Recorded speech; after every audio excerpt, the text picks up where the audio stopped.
வணக்கம் அதியன் பாக்ஸ்.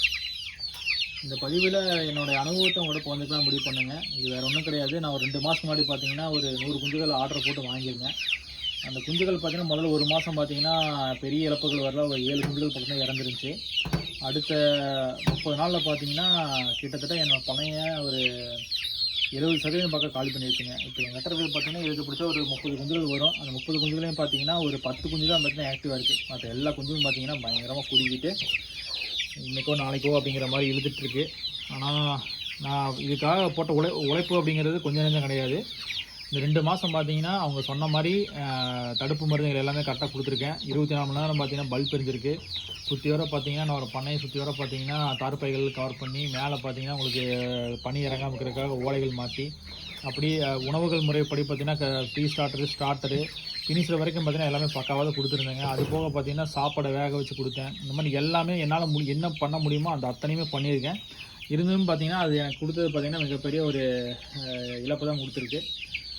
எனக்கு குஞ்சு பார்த்தீங்கன்னா ஒரு 70 குஞ்சுகள் பார்த்தீங்கன்னா கடைசி ஒரு வாரத்துக்குள்ளே பார்த்தீங்கன்னா மொத்தமாக முடிஞ்சிருச்சுங்க. இன்றைக்கி வரைக்கும் பார்த்தீங்கன்னா எனக்கு தெரிஞ்சு ஒரு 30 குஞ்சுகள் தான் இருக்கும். அதுவும் பார்த்தீங்கன்னா நிறைய குஞ்சுகள் குறுக்கிட்டு இருக்குது. இன்றைக்கே ஒரு 2 குஞ்சுகள் செத்துருக்கு.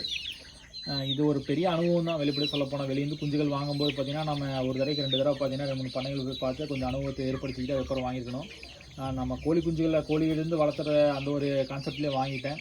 ப்ரூடிங் செட்டப்பில் வாங்கி வளர்த்துறது அப்படிங்கிறது பார்த்தீங்கன்னா ஒரு பெரிய சவாலான விஷயம் தான். நீங்களும் எனக்கு தெரிஞ்சு உங்கள் பண்ணைகளில் ஒரு ப்ரூடிங் செட்டப் பண்ணி கோழிகள் குஞ்சுகள் வாங்கி வளர்த்துறோம் அப்படின்னு பண்ணால் ஒரு தடவைக்கு 2 தடவை தயவு செய்து யோசிங்க. இதில் முக்கியமாக பார்த்தீங்கன்னா எனக்கு ஏற்பட்ட செலவுகள் நான் கூட சொல்லிடுறேன். அந்த செலவுகள் தான் உங்களுக்கு கண்டிப்பாக உதவுறதுக்கான வாய்ப்புகள் இருக்குது. கோழி குஞ்சுகள் பார்த்தீங்கன்னா ஒரு குஞ்சு 130 வாங்கியிருக்கேன். கிட்டத்தட்ட 13,800 பார்த்தீங்கன்னா ட்ராவலிங் சார்ஜர் வந்திருக்கு. அது போக இபி மட்டுமே பார்த்தீங்கன்னா 2 மாதத்துக்கு 410 யூனிட் ஓடி இருக்குங்க. அதில் பார்த்தீங்கன்னா எனக்கு ஒரு கிட்டத்தட்ட 5,000 பார்த்தீங்கன்னா பில் வந்திருக்கு. அது போக மேவுக்கு ப்ரீ ஸ்டார்டரு அதுக்கெல்லாம் பார்த்தீங்கன்னா தெரிஞ்சு பார்த்தீங்கன்னா ஒரு 6,000 வாங்கியிருக்கேன்.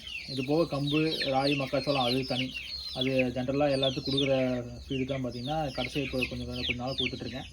ஸோ அது போக மருந்துகள் தான் எனக்கு தெரிஞ்சு பார்த்தீங்கன்னா ஒரு இத்தனை மருந்துகள் எனக்கு தெரிஞ்சு வாங்கினதே கிடையாது. கிட்டத்தட்ட 6,000 மருந்துகள் வாங்கியிருக்கேங்க. 6,000 கடைசியாக வாங்கின 2 சளி மருந்துகள் மட்டும் கிட்டத்தட்ட ஒவ்வொன்றும் பார்த்தீங்கன்னா 500 கிட்டத்தட்ட 1,000 பார்த்தீங்கன்னா வெறும் சளி மருந்து மட்டும் வாங்கியிருக்கேன். அது போக பார்த்தீங்கன்னா பவுட்ரு இத்தனை வாங்கியிருக்கேன். இருந்தும் பார்த்தீங்கன்னா இது என்னால் ஒரு துளியும் கூட பார்த்தீங்கன்னா மாற்றவே முடியல. இதுக்கு என் பண்ண பார்த்தீங்கன்னா அந்தளவுக்கு மோசம்லாம் கிடையாது. வெளிப்படையாக பார்த்தீங்கன்னா சுத்தமாக தான் வச்சுருக்கேன். இதை விட எப்படி வச்சுருக்க முடியும் நீங்களே சொல்லுங்கள் பார்க்கலாம். இந்த இடத்த வச்சுருக்கேன். எனக்கு தெரிஞ்ச கீழே பார்த்தீங்கன்னா நான் அந்த தொலி எதுவும் போடாமல் முட்டை அதனாலயா இல்லை என்ன பிரச்சனை எனக்கு உண்மையாகவே தெரியல. இருந்தாலும் எனக்கு ஒரு பெரிய அனுபவம் தான். ஏன்னா முதல் தடவை இது பண்ணுறோம் அப்படின்னா ஒரு பெரிய அனுபவம் தான். நான் 100 குஞ்சுகள் வாங்கினதுக்கு பதிலாக ஒரு 50 குஞ்சுகள் வாங்கியிருந்தேன் அப்படின்னா எனக்கு தெரிஞ்சு சரியாக இருந்திருக்கும்னு நினைக்கிறேன். சரி வாங்க ஓட்டக்க 100 குஞ்சு வாங்கலாம்னு சொல்லிட்டு ஒரு நம்பிக்கையில் வாங்கிட்டேன். அதனால் இந்த கோழி தொழில் பொறுத்தளவுக்கு பார்த்தீங்கன்னா கோழி குஞ்சுகள் வாங்குறது அப்படின்னா கொஞ்சம் அதிகமாக அனுபவம் இருந்துச்சு அப்படின்னா தாராளமாக வாங்க. ஏன்னா அவங்களுக்கானது கிடையாது இந்த பதிவு. ஸ்டார்ட் அப்பில் இருக்கிறவங்களுக்கு தான் சொல்கிறேன். 50 குஞ்சுகள் வாங்கி ஓரளவுக்கு பராமரித்து அடுத்த கட்டத்துக்கு கொண்டு வந்தீங்க அப்படின்னாலே உங்களுக்கு ஓரளவுக்கு அனுபவம் வந்துடும். அப்புறம் அதுக்கு தகுந்த மாதிரி வாங்கிக்கோங்க. 100 குஞ்சுகள் வாங்கினீங்கன்னா தினம் எனக்கு தெரிஞ்சு பாருங்கள். எனக்கு தெரிஞ்சு இன்றைக்கி ஒரு 2 குஞ்சுகள் இப்போ தான் கம்மியாக இருக்குது. வெளிப்பட சொல்லப்போனால் போன வாரம் முழுக்க பார்த்தீங்கன்னா 2 ஆரம்பித்து 5 ஒரு நாளைக்கு 5 அப்படியே தான் இறந்துருந்துச்சிங்க. 5 4 5 4 இப்படியே தான் இறந்துருந்துச்சு. இப்போ கிட்டத்தட்ட பார்த்தீங்கன்னா இழுத்து பிடிச்சா ஒரு 30 குஞ்சுகள் இருக்கும் என்கிட்ட. அதுலேயும் பார்த்தீங்கன்னா நிறைய சீரிஸ் கண்டிஷன் இருக்குது. எனக்கு தெரிஞ்சு ஒரு 10 நாளுக்கும் போது நான் பண்ண ஒரு 10 குஞ்சுகளோடு நிற்கும்னு நினைக்கிறேன். அவ்வளோதான் இருக்குது. இதுக்கு மேலே என்ன பண்ணுறதுனா எனக்கு தெரியலைங்க. வெளிப்படையாக சொல்ல போனால் இல்லை இந்த குஞ்சுகளை வேறு எதாவது இடத்த மாற்றிட்டு இந்த குஞ்சுகளை மட்டும் வச்சுக்கலாமா அப்படிங்கிற ஒரு யோசனை என் மனசில் ஓடிட்டுருக்கு. அதனால் நீங்கள் கோழி குஞ்சுகள் வாங்கும்போது கொஞ்சம் கவனமாக வாங்கிக்கோங்க. முடிஞ்ச அளவுக்கு ஒரு நாள் குஞ்சு வாங்குறீங்க அப்படின்னா ரொம்பவுமே கேர்ஃபுல்லாக வாங்கிக்கோங்க. ஏன்னா அது அதாவது அவங்ககிட்ட வாங்குறது பிரச்சனை கிடையாது. அதை நீங்கள் அந்தளவுக்கு பார்த்தீங்கன்னா உங்களை தயார்படுத்திட்டு வாங்கிக்கோங்க. அதுதான் சரியாக வரும். இல்லாட்டி உண்மையாகவே நஷ்டம் தான். கிட்டத்தட்ட பார்த்தீங்கன்னா எனக்கு தெரிஞ்சு அது ஒரு 14,000 மேவு எல்லாமே சேர்த்தும் போது கிட்டத்தட்ட ஒரு 25,000 to 30,000 வரைக்கும் இப்போ வரைக்கும் செலவு. இதுலேருந்து ஒன்றுமே நமக்கு கிடைக்க போகிறதில்ல. 200% பார்த்தீங்கன்னா லாஸ் தான். அதில் எந்த மாற்று கருத்தும் கிடையாது. இருந்தாலும் பார்த்தீங்கன்னா நம்ம லாஸ்லேருந்து மீள்றதுக்கான மற்ற வழிகள் நமக்கு தெரியும். அதனால் பார்த்தீங்கன்னா இது ஒன்றும் நான் பெருசாக இது வருத்தம் தான். ஏன்னா ஒரு உயிர்கள் பார்த்தீங்கன்னா இவ்வளோ உயிர்கள் பார்த்தீங்கன்னா இவ்வளோ தூரம் கஷ்டப்பட்டு வளர்ந்து எல்லாமே செத்து போகுது அப்படிங்கும்போது ரொம்ப சங்கடமாக தான் இருக்குது.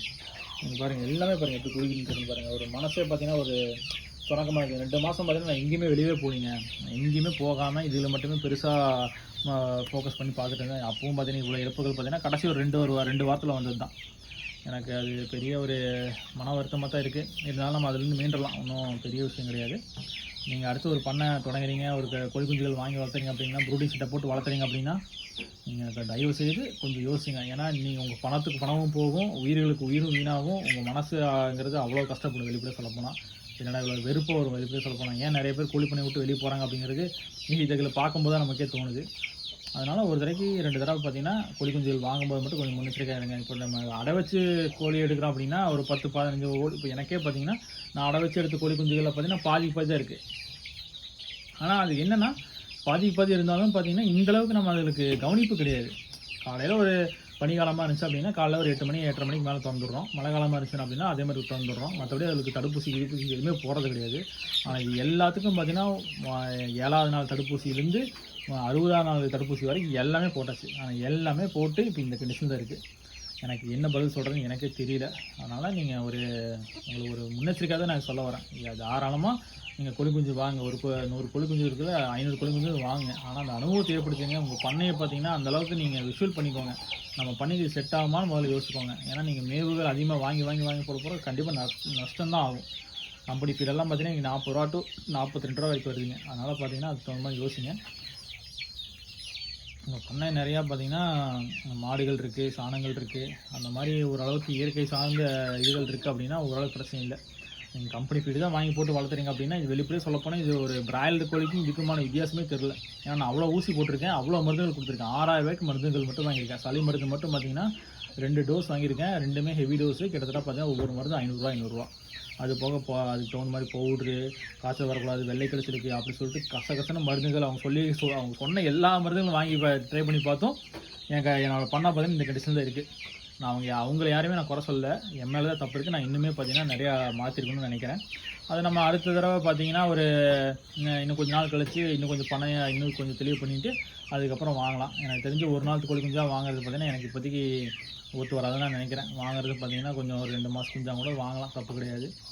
ஆனால் அதுலேயே கொஞ்சம் யோசிச்சா வாங்கணும். அதிகமாக வாங்காமல் கொஞ்சம் அளவாக வாங்கணும். நீங்களும் அதே மாதிரி தான் கொஞ்ச நாள் அளவாக வாங்கிக்கோங்க, நிறையா வாங்காதீங்க. ஹெவியாக அதாவது ஒரு டக்குன்னு வளர்த்திடலாம் ஒன்றும் பிரச்சனை இல்லாமல் நினச்சி நீங்கள் வாங்கிடாதீங்க. ஒரு 50 குஞ்சு வாங்குங்க, அப்புறம் ஒரு 100 குஞ்சு வாங்க, அப்புறம் 150 அந்த மாதிரி போய்க்கோங்க. அதுதான் உங்களுக்கு நம்ம சரியாக வரும். நான் இது என்னோடய அனுபவத்துலேருந்து உங்களுக்கு சொல்லணும்னு நினைக்கிறேன். நன்றி, வணக்கம்.